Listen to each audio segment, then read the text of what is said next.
नमस्ते। चलिए आज एक ऐसी कहानी पर बात करते हैं। एक ऐसी कहानी जो हमें सोचने पर मजबूर कर देती है कि भाई असल में योग्यता होती क्या है। कहानी शुरू होती है एक बहुत ही कह सकते हैं बुनियादी सवाल से कि सद्गुण आखिर है क्या और उसका इनाम क्या होना चाहिए। मतलब स्वर्ग में रहने का असली हकदार कौन है। और मजे की बात यह है ना कि इसका जवाब शायद वो नहीं है जो हम सब सोच रहे हैं। इसमें एक बड़ा ही गहरा विरोधाभास है। तो चलिए आज इसी को समझने की कोशिश करते हैं। तो कहानी की शुरुआत करते हैं। जरा सोचिए, स्वर्ग का एक दृश्य है। न्याय के देवता धर्मराज के सामने लोगों की एक बहुत बड़ी भीड़ जमा है और वहां धर्मराज एक बड़ी परीक्षा की घोषणा करते हैं। एक टेस्ट जो ये तय करेगा कि भाई स्वर्ग में रहने लायक कौन है। और टेस्ट क्या है? सबको अपनी पूरी जिंदगी के अच्छे बुरे कामों का पूरा हिसाब किताब लिखकर देना है।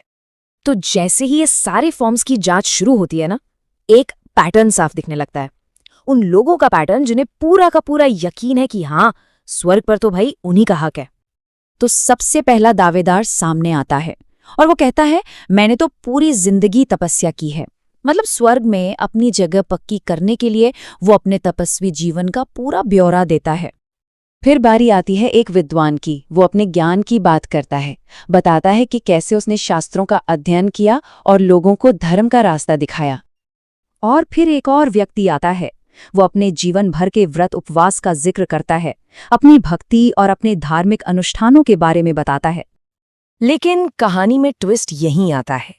इतने बड़े बड़े दावों के बावजूद जब जांच होती है तो लगभग हर एक के हिसाब में कोई ना कोई कमी, कोई ना कोई दोष निकल ही आता है। लेकिन उस पूरी भीड़ में एक इंसान ऐसा भी था जो इन सब से बिल्कुल अलग था। चलिए अब उसकी कहानी पर आते हैं। एक तरफ जहां सबने अपने अच्छे कामों की लंबी चौड़ी लिस्ट बना रखी थी, वहीं इस एक शख्स का फॉर्म, उसका पन्ना लगभग पूरा का पूरा खाली था। और यहीं पर हमें कहानी का असली टकराव देखने को मिलता है। एक तरफ है वो सब लोग जिनके दावे बड़े बड़े हैं और दूसरी तरफ है ये एक इंसान जिसकी खामोश सादगी है। और अब कहानी अपने सबसे अहम मोड़ पर पहुंचती है। वो खाली पन्ने वाला इंसान आखिरकार कुछ बोलता है और उसका वो एक वाक्य, बस एक वाक्य, अच्छाई की पूरी सोच को ही पलट कर रख देता है। वो कहता है कि मैं तो यहाँ गलती से आ गया, मैं तो नरक जाना चाहता था ताकि वहां दुखियों की सेवा कर सकूं।